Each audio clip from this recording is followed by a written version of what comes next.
behalf of Namita Gokhale and William Dalrymple and my colleagues from Teamwork Arts, thank you all for your support to our new series, JLF's Brave New World, and welcome back. Our earlier episode today was the New World Disorder, the COVID pandemic, and beyond, which had Shashi Tharoor and Samir Saran in conversation. Of course, in case you missed that, you can continue to watch it later, either on YouTube or across any of JLF's many handles. Our present episode is freedom of thought. And this, in many ways, has sort of arisen from what Shashi and Samir talked about, where they said that in this age of digital surveillance, where you know exactly where a person who's been infected has been, who he's been with, where he's sat, which restaurant he's been to, and you can follow it back and forward, where do we get to freedom of thought? Talking about this, we have none other than Baroness Helena Kennedy in conversation with B. Rowlatt. One of our foundational human rights, freedom of thought, protects the individual conscience of every human being. In conversation with writer and broadcaster B. Rowlatt, Baroness Helena Kennedy explores the need to protect our private and mental space from the incursions of digital technology. Helena, we're absolutely delighted to have you on board today. Helena Kennedy QC has practiced at the bar for over 40 years in the field of criminal law and human rights. Baroness Kennedy is the President of Justice, the British arm of the International Commission of Jurists, current Chancellor of Sheffield Hallam University, and Director of the Institute of Human Rights. Helena, I do hope you've been safe in Britain. We've been hearing all of the stories that are coming out, and our prayers and all our love to you and family here on. B. Rowlatt in Search of Mary was a biography of the year by Independent. She co-wrote the best-selling Talking About Jane Austen in Baghdad and features in Virago's 50 Shades of Feminism. Rowlatt's done festivals in Russia, Bangladesh, Mexico, Iraq, Colombia, and the UK, but her heart belongs to Jaipur and the Jaipur Literature Festival. She began in BBC World Service and has written for national and international media. Rowlatt chased the Mary Wollstonecraft campaign. Ladies and gentlemen, before I hand it over to them, please remember you can ask comments and you can type your questions out, and we will take these questions and present them to Baroness at the end of the session. Do follow our handles or get notified for the coming sessions. And please remember, ladies and gentlemen, in the event that we have a bandwidth issue, we will pause the video. The audio could continue. We will pause the video and we'll bring it immediately back. For those of you who get dropped from whatever you're watching, Facebook or otherwise, you could go on to the JLF website. You can go on the Instagram, on Twitter, which is JLF LitFest, and of course on YouTube, etc. Ladies and gentlemen, over to B. Rowlatt and Helena Kennedy on freedom of thought. Thank you so much, Sanjoy, and welcome everybody to Jaipur Literature Festival online. It's Brave New JLF. I'm B. Rowlatt, and I'm really excited to be in conversation with Helena Kennedy. She is, as you've just heard, a human rights lawyer like no other, and a force for good in this world. And regulars of the festival will know her very well from previous appearances where she brought women's rights last year, the year before that, Magna Carta from the British Library. But this year, Helena's going to be furrowing around in your mind. We're going to go deep as we explore the theme of freedom of thought and its enemies. But first of all, Helena, what is freedom of thought? Well, we as lawyers talk about the forum internum, that space in there, the mind, the place between our ears. Some might call it the soul. It's basically where we think. And it's really, there's very little case law around the business of freedom of thought, although the Universal Declaration of Human Rights in Article 18 speaks about the right to have, that freedom of thought is a fundamental and foundational right, and then they go on to see it as one of the foundational rights, for example, to freedom of religion. But basically, freedom of thought is about that space where we our internal debating chamber, our conscience, whatever you want to call it, the place in which we have ideas and thoughts, and our creativity might come from, our imagination. It's the place which spurs on, then in turn, great writing, freedom of expression. It spurs us on to all manner of creative ideas which have, developed our civilization. And it's been a protected space. And the reason why there's very little law on it is because, what went on in your head was your own business. I mean, people might try and torture you to find out what was going on in your head. But the idea that this was the ultimate area of privacy.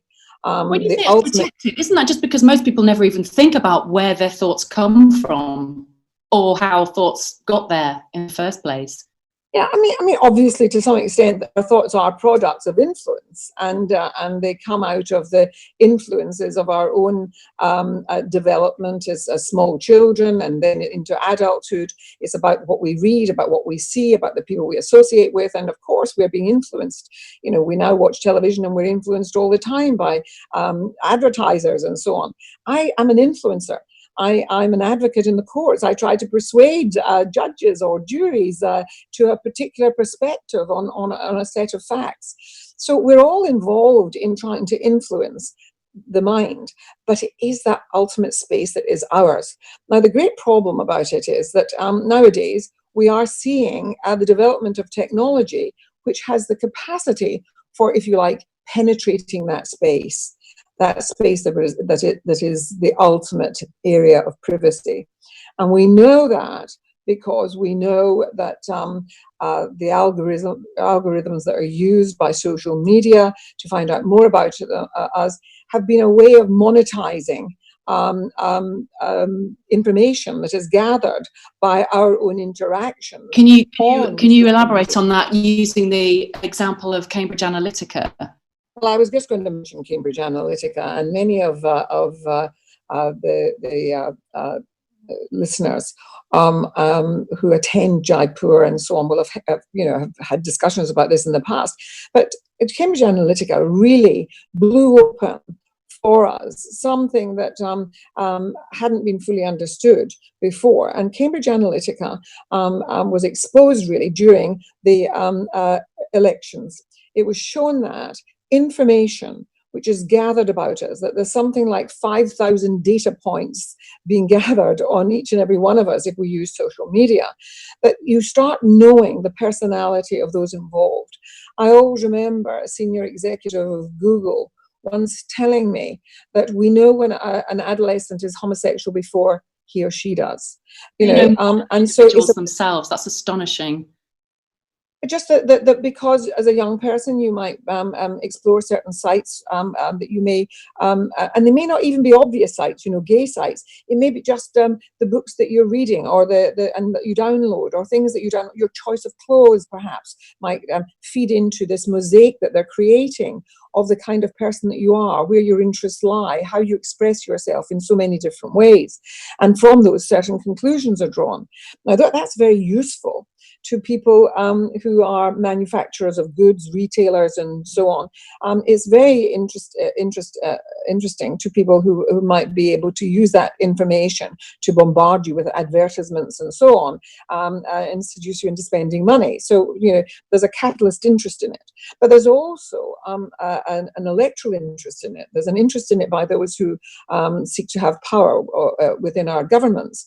And what we saw with Cambridge Analytica was that it was being used in order to, if you like, nudge people in a certain direction, and to, when people had perhaps some indications of a dislike of foreigners or of the other, that you actually feed that, and that you then give messaging which shows you that a particular party might actually be more in sympathy with some of the things you think, and then you take them on a journey with you in a train of thought.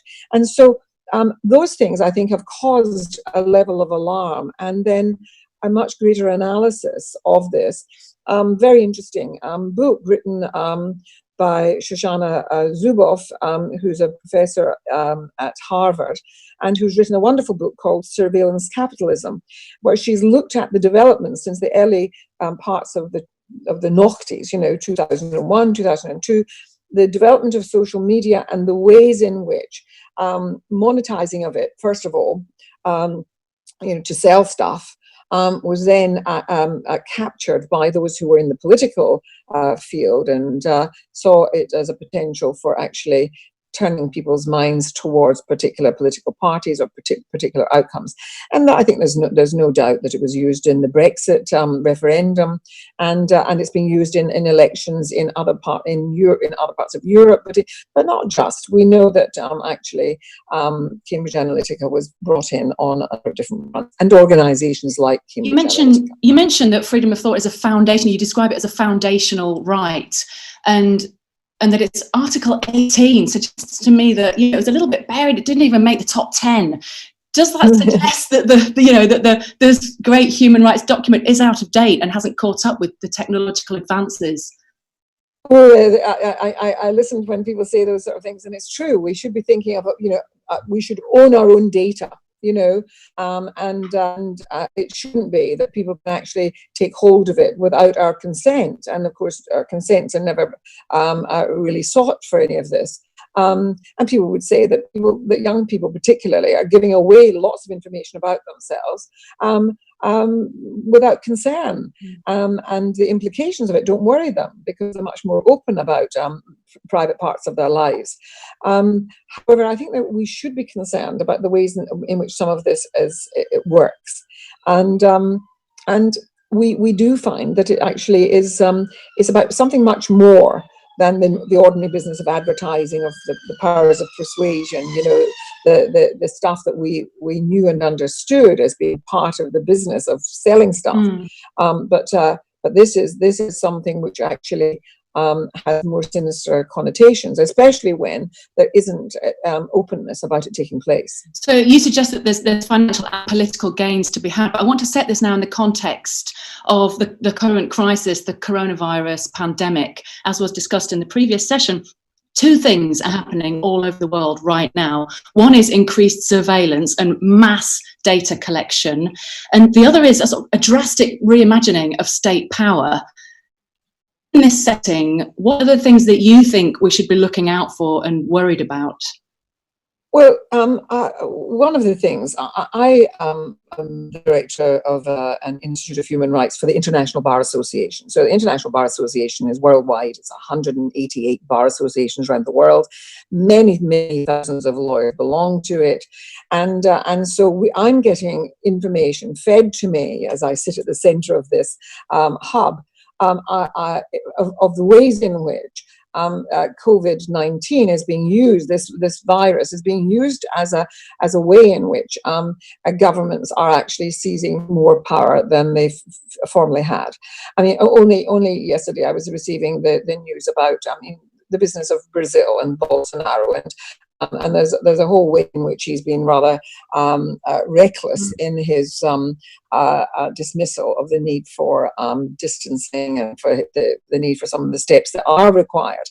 Now, in a crisis like this, where you have, it's happened sometimes over terrorism, and certainly in Britain, provisions to deal with a particular set of circumstances.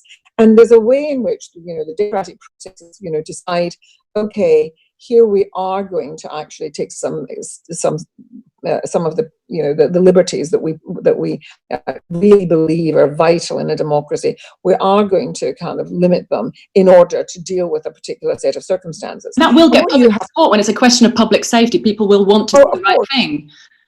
People, when terrorism was at its height during the Irish Troubles, and there were bombings here in London and places, there was absolute consensus around doing that. But what was agreed was that there had to be regular sunset clauses. There had to be revisiting of the sunset clause. What does that mean? A sunset clause is where you're saying automatically this law stops, in a year's time, unless Parliament agrees for it to be an expiry date.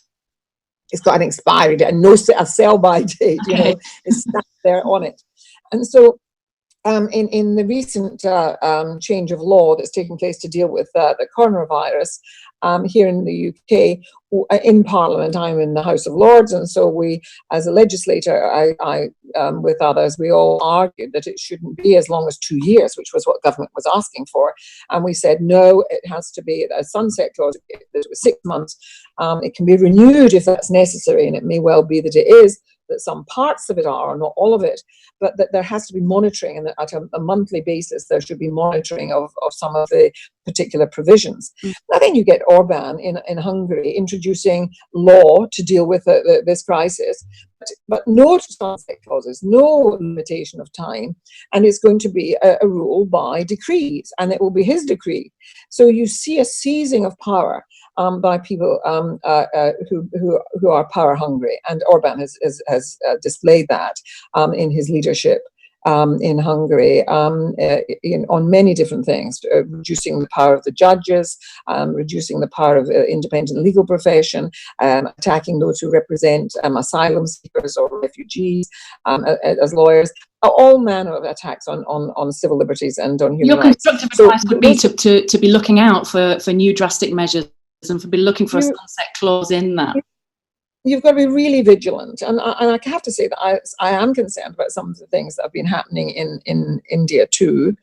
I don't like the idea that the internet can be turned on and off, because one of the things that we know is that at times of crisis like this pandemic, what people need is good information. They're listening. It's like my grandparents did during the Second World War. They're listening to the radio every hour. People want information, and to turn off the internet, which for people nowadays is so much their source of information, is a terrible thing to do. And the poor, of course, who may have a mobile phone, is pay as you go, and if they haven't got money, then they're not going to have information.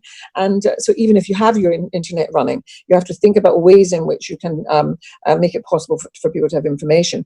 The other thing that happens, of course, is Bolsonaro has basically suspended the Freedom of Information Act, so people can't find out what is being done in their name by aspects of government. But it's happening in lots of different places. So it's a big win for strong government and for big corporations. People need to be very vigilant. I'm actually getting some questions coming through now, Helena. I'm just going to ask some of them to you. Mitwa asks if there's advice that you could offer to a layperson about protecting fundamental rights. I think this is a work based on the question that I've just asked you, but it's about striking a balance between choosing between fake and real news, how to protect yourself from disinformation. Do you have any advice about that?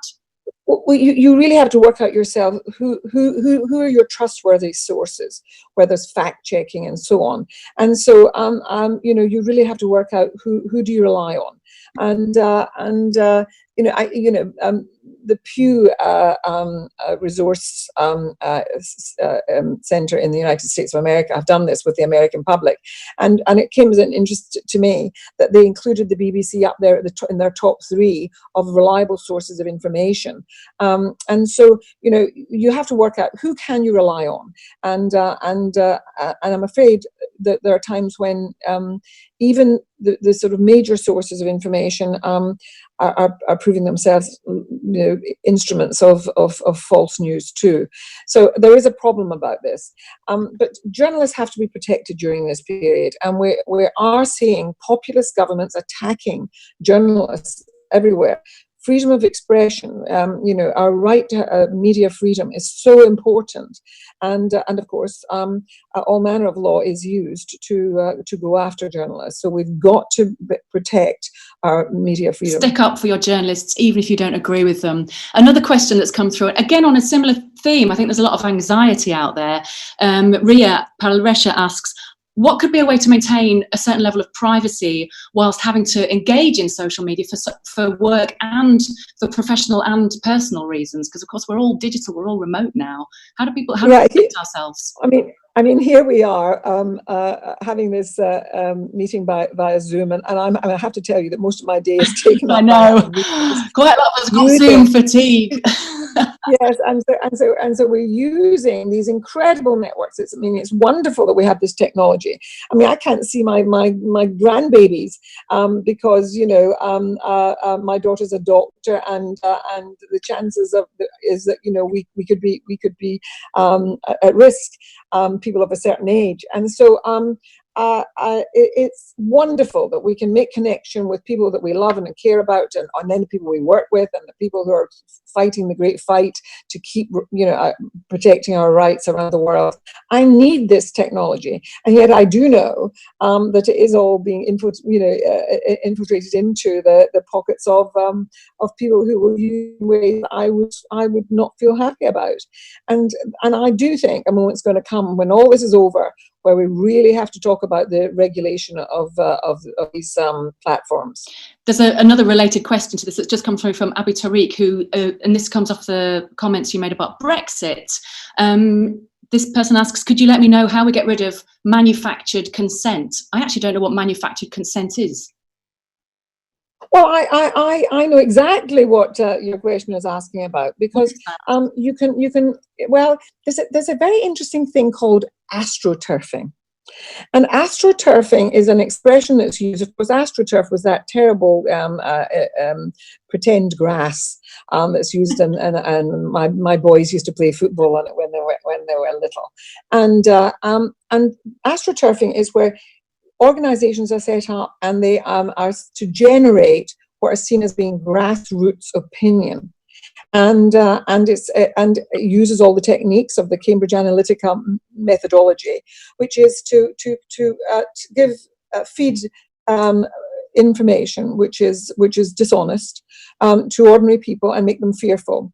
And Brexit, definitely, people were made to believe that that millions of Turkish people were going to be entering Britain tomorrow, if we remained in the European Union. People were made to believe consent. What are the implications? Well, it's about you then say the people have spoken. And in fact, in Britain, in Brexit, it was very much half and half. But you manufacture a notion, which is, we had this. We went to the public, we asked them their view, they came back and they said that, and therefore we have got the consent of the people. Or you've got consent of 52% of the people, and an awful lot of the information that was given to them to secure that consent was manufactured information. You see, if you have a jury, I've spent my life as a jury trial lawyer, and I know that's not the system everywhere in the world. But I would be trying to persuade people, but it would be based on evidence, and it would be based on evidence that was tested and tested in front of those people, so they would be able to gauge its truthfulness and whether it was reliable or not. And I'm afraid, in short order, people are given information which was never properly tested, and where lies were promulgated in ways that were really alarming. And I'm afraid that's becoming much more commonplace now. And you can manufacture consent on that for the most terrible things. You've got it happening in places. That's what populism does, is that you make something very simple. You turn everything into something really simple. Who's the problem? It's the foreigner. Why are you not being paid properly? Instead of saying, well, maybe it's because people are taking too much profit out of certain industries and you're not getting your proper day's wages. No, it's because other folk are coming and taking jobs and they're working for less. What's so clever about it also, I mean, to bring it into the realm of the literature, the dystopian genre, is rather than it being like 1984 with centralized state of terror, thought police, mind control, it's almost a hyperabundance that kind of washes over people of these messages, some of it disinformation. So it's actually not what George Orwell envisaged. Some of it's quite Orwellian in that he did foresee ways in which messaging could be so distorting, and that language could be distorted in order to mislead people. And so that there are aspects of it which are true, whatever the methodology is. It's still the same traits go through that kind of populist authoritarian ways of securing power and maintaining it, ostensibly with consent and manufactured, because you persuade people that the only way to do things is by having a strong man who takes control and who's going to lead it. And I'm afraid I'm not impressed with the way that Donald Trump is doing that in the United States just now. He must be having nightmares because, of course, his own business interests are going down the Swanee because of this. So I don't imagine he's sleeping well at night with his hotels and his casinos and his golf clubs. We both look really heartbroken about that. What can I say? We've got another question come through about the misuse of sedition law to target activists and whether that's the case in England now. Well, we don't have sedition anymore. That was a gift to other countries. Yeah, but the awful thing is, I was just going to say that, is that we visited this kind of law to large parts of the world in which we colonized, and so all manner of law was distributed widely, and a lot of it then gets repealed. It's been repealed back in the UK, but it hasn't been repealed in other places. But lots of countries in the world use, it's not just sedition, but they also have laws which are about, that if you criticize the leader, or you say something bad about the king, or you say something bad about the main party. I mean, that's one of the worrying things about Orban. He's just brought in a law in which he's saying that any kind of criticism of false information, and it sounds as if he's dealing with the virus, but it's drafted in a way where journalists are saying, actually, this is going to be, any of us who criticize him are going to be at risk of consequences. And you see it with Erdogan, the huge numbers of journalists who've been imprisoned. But not just that, then the lawyers who represent the dissenters or the critics or the journalists, they end up in jail too. Another question's come through. This one's from Omprakash Parikh, and he asks, don't you think that the victory of right-wing parties in the US, Latin America, Europe, Turkey have adversely affected freedom of expression and human rights? I should add that by and large they were democratically elected, so there's a tension there. Well, yes, but populism, it always follows from that business where, we can now do the analysis, and it's a fairly well-known one, which is that globalization, the economic crisis that happened in 2008 has had consequences, which has led to much greater kind of polarization between rich and not even the poor, but even ordinary professionals around the world are earning much less money, and people's incomes have been static for many years, and so a great deal of disaffection, a great deal of unhappiness, and you provide simplistic answers to how things will be made good for you, and that's how you win a big election. And then you in securing your power, you start wanting to change things, the length of time in which you can be allowed to hold power. But why can't human rights people and people on the human rights then have their message just as simple? Why aren't they winning that messaging war, if you want to call it? Because the nature of our lives and the nature of our world is actually complex. And so people are not, by and large, if you have a proper kind of debate with people are not so stupid. And I think that people then eventually see the ways in which they've been misused. And so, yes, Orban has got a huge majority in his parliament, and he has got the support of the people. But a point will come where people will see that this was not to serve them, but is to serve him. And that's what happens. And so, populism in the end has the seeds of its own destruction. But the world is complex, and so and left-wing governments do this too. Sometimes they come in with simplistic answers, and then of course they too do nasty things. I mean, Venezuela, in the name of giving dealing fairness to the people. As soon as there was any criticism in the media, Chavez and his follower have closed those voices down. We're very close to running out of time now. I do want to ask you, as we're watching, the world is changing incredibly rapidly in ways that very few of us understand. Thank goodness for JLF being online, where we can explore these things. But I wonder if there's something that you wish for as a positive development that can come out of what's happening. Well, I mean, the thing that I think is definitely happening is that people are suddenly reflecting on their lives and the things that really matter. And the whole business of, where we turned money into a supreme value, and the way in which, everything was being judged, and you were a winner or a loser, and he's a loser. But winning was meant that you were at the top of the tree financially. That sort of thing is being visited again, and people are saying, did we get that right? What kind of society do we want to live in? And I think that that has been, I've watched this happening, and I've seen how kind people are to each other. As I say, my daughter's a doctor, and she's in the National Health Service.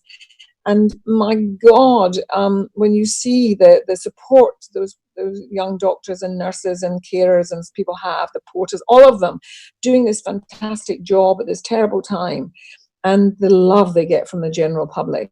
And so it makes me feel we can do this everywhere. We could make this better, and we actually ought to do it. And I think it would be very hard for a Conservative government. I mean, this was a Conservative government that came in saying it was going to deregulate and it was going to do all that stuff, and now it's had to use the power that the state can have to make a society better.